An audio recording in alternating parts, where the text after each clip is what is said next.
Presidente. Umayaw si Presidente dahil obviously alam niya what stuff this guy is made of. So ayaw talaga niya. Deep in his heart. So kaya ayaw din ni Lisa Marcos kay VP Sara Duterte. So may 3 meeting yan ng Smartmatic. December 10, 2022, pinapunta ako doon sa meeting ng Smartmatic local officials. Wala doong representative si VP Sara Duterte. Si Tambalusos nandun ang abogado niya. Pangalawa, itong meeting with Cesar Flores, ang dating presidente ng Smartmatic. Nandoon ako. Nandoon si Lisa Marcos. Walang Sara Duterte doon. Before election pa to? Yes. Before election. February 2022. Yun yung pangatlong meeting. Ito na, guys, I have a meeting with the owners of Smartmatic March 2022. Sa 3 meeting na yan, walang kahit anino o indication na may kinalaman si VP Sara Duterte. So, ang nangyari ganito, mga kababayan, si VP Sara Duterte is very popular by her own right. And aside from that, very popular ang kanyang tatay who was incumbent president at that time. So hindi natin maidina yung transference, yung influence ng kanyang tatay na magdagdag doon sa kanyang popularity which she gained by her own right. So expected, mga kababayan, na mataas talaga ang boto ni Sara Duterte. That 32 million is true. As far as I'm concerned, etong kay Marcos, ang kalaban niya incumbent vice president. May sariling power base. May nagawa din. Si Lenny Robredo. May nagawa din. So naturally, expectedly, malaking chunk ng boto mapupunta sa kanya. At saka tinalo si Marcos noon. Yes. So si Lenny will get more votes. So si Marcos, opposite, bababa ang boto. Because you can get only so much votes. So bababa. Ang estimate ko, tulad ng sinabi ko, sa 6 na technical group personnel na yan, nandun kami sa headquarters namin, sa Cybergate, nag-estimate kami ng gabi na yun. Ang estimate ko, 24 million lang si Marcos. No one, tops, no one estimated beyond 26 million. Because sa pagtingin mo, ang variable factors, all considered, he cannot get beyond 25 million. Yes. These are experts' approximations. Yes. So nagpustahan pa kami, may blackboard pa kami. Glenn Chong, 24 million. Ivan Oy, I think he was 26 million. Then all of a sudden, naging 31 million, close to 32 million. Why is that important? Para i-manipulate ang result na yan. The point here is this. Kailangan iangat yung boto ni Marcos Jr.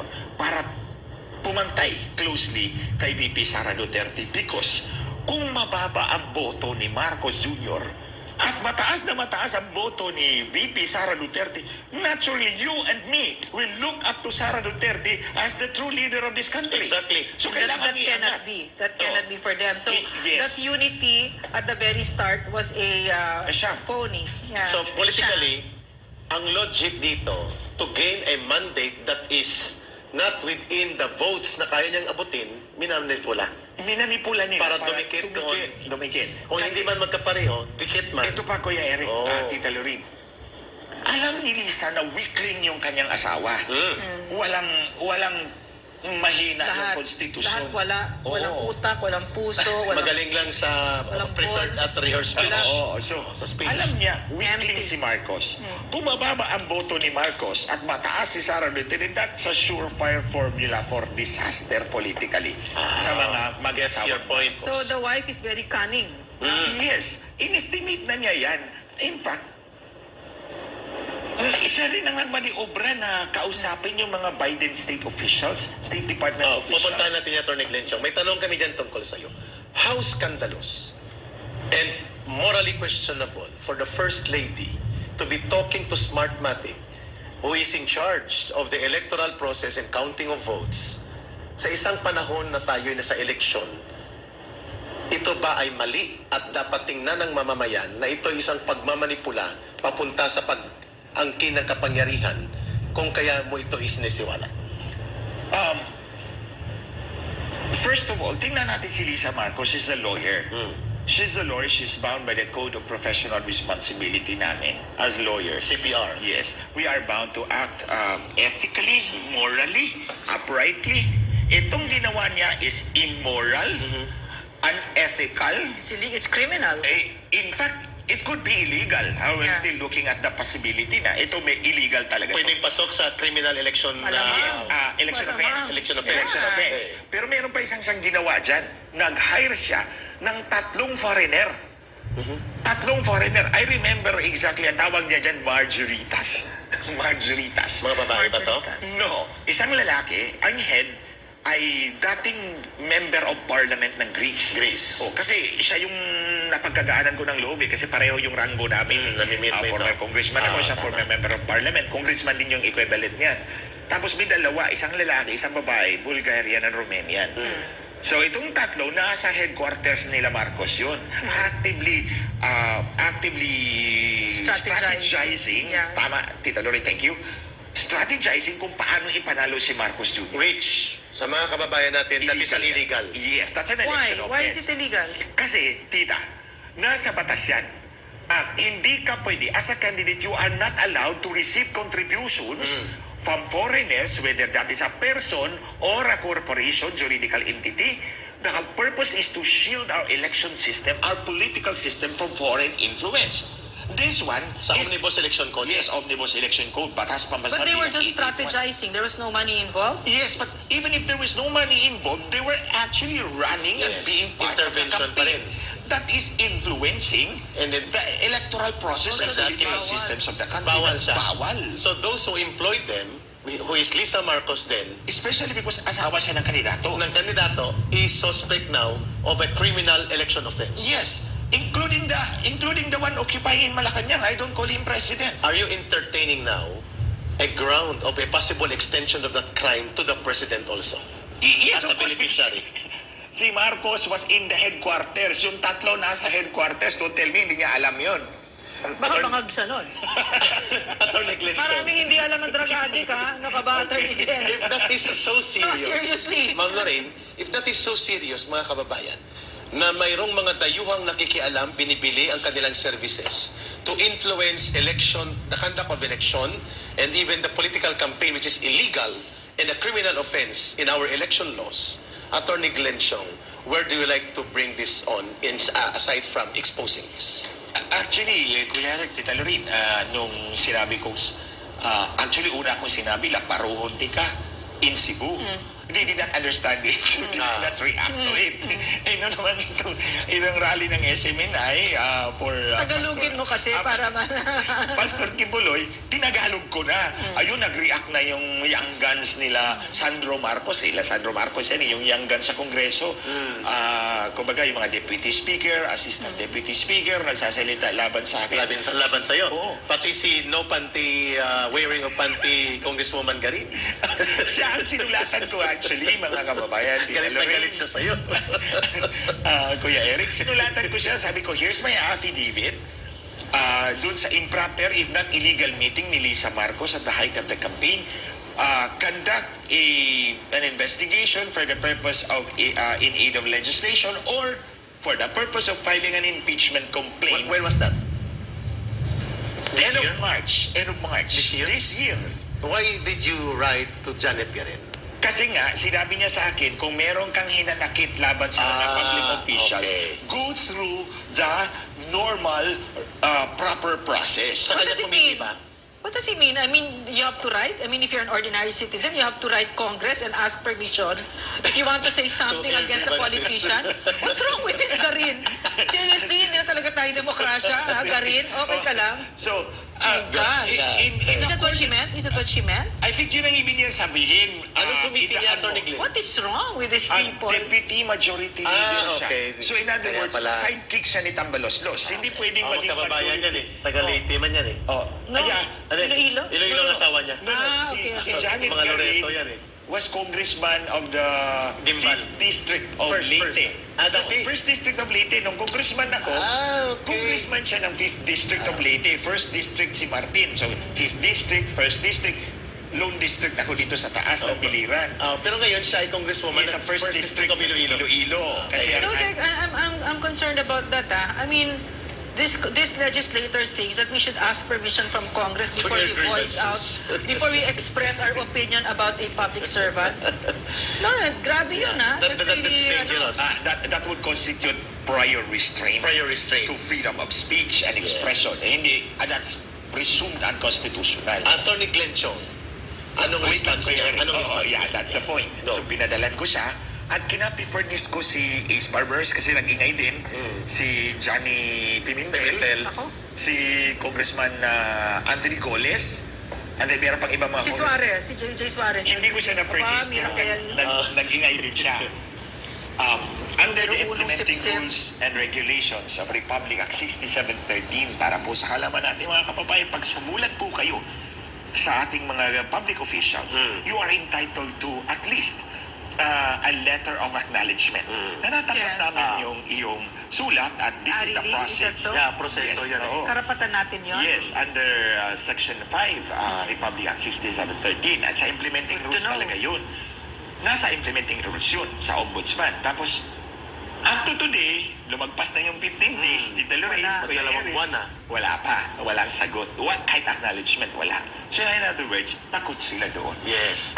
Attorney Glenn Chong, Ma'am Lorraine, the way the discussion is now flowing, malinaw po, dalawa po ang serious criminal election offenses na nakikita nating pinasukan ng mag-asawang Marcos Jr. at ng kanyang asawang Lisa Marcos. Number 1, yung illegal, immoral, questionable, and dubious anomalous meeting sa Smartmatic na ngayon ay binubulgar ni Atty. Glenn Chong because of his personal knowledge.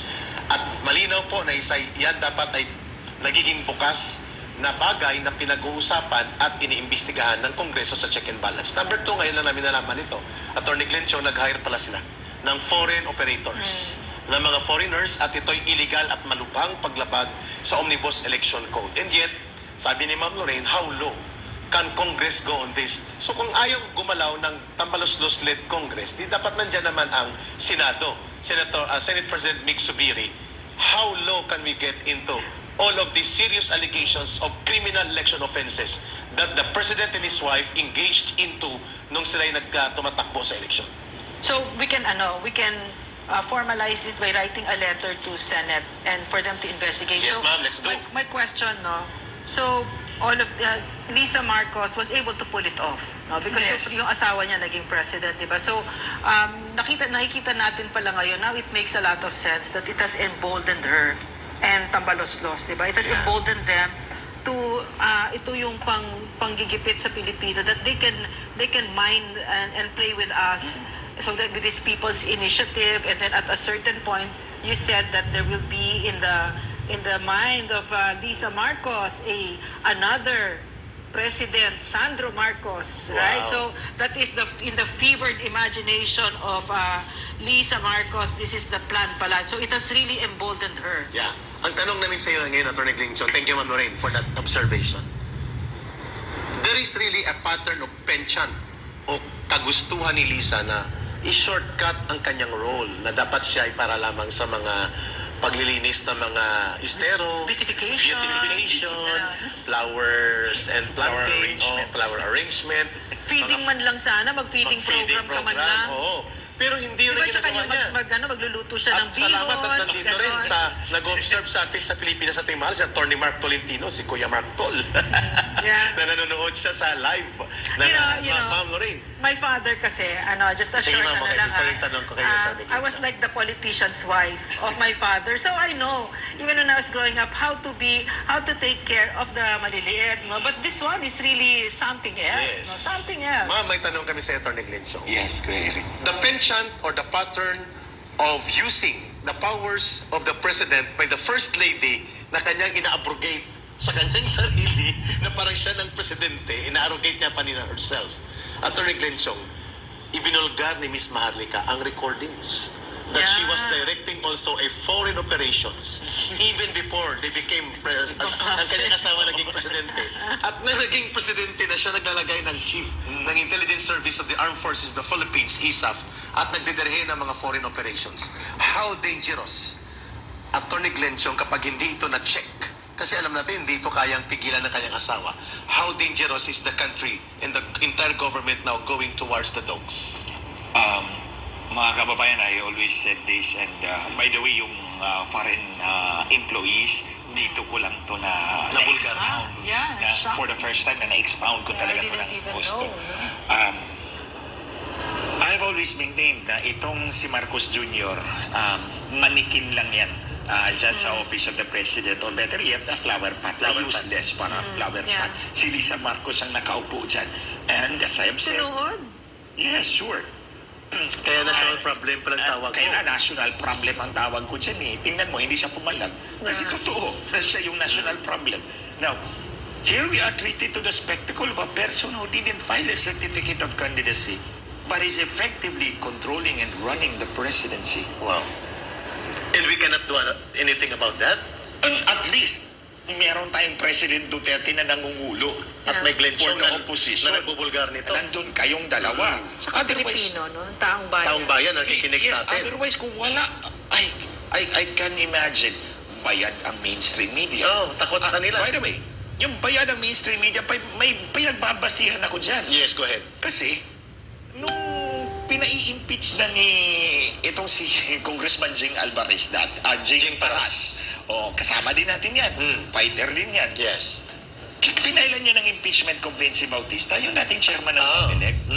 Yes. Then, Si Andy Bautista. Yes, in one of our smoking sessions, sabi na naman ni Lisa sa akin, my God, they are paying, Smartmatic is paying 1 million pesos a month sa mga news editors. To manage the news. To kill the news about Bautista. So Bautista was working for Smartmatic. No, they were partners. Partners, Oo. okay. So eventually, pinagkanulong naman, binitray naman ni Smartmatic si Bautista, kaya nakasuhan ng Homeland Security sa Amerika. Oo. So, eto sabi ni Lisa, 1 milyong piso ang bayad sa bawat news editor ng ng radio, TV, print media para patayin yung balita about Bautista. So, Alam she's niya. taking that from the Yeah. playbook of Smartmatic. And she knows how to do it. She knows exactly how to do it. Exactly. So that's why wala tayong maririnig na kahit pa ang daming-daming tao doon sa Tagum, Wala sa news. Wala sa news. Yes. Because 1 million, ikaw ba naman ang babayaran ng 1 million? Of course, But you know what? unlike both of you, Ma'am, you are excuse me, tax- Atty. Yeah. Menchong. Yeah. We're very glad more than 10,000 viewers live.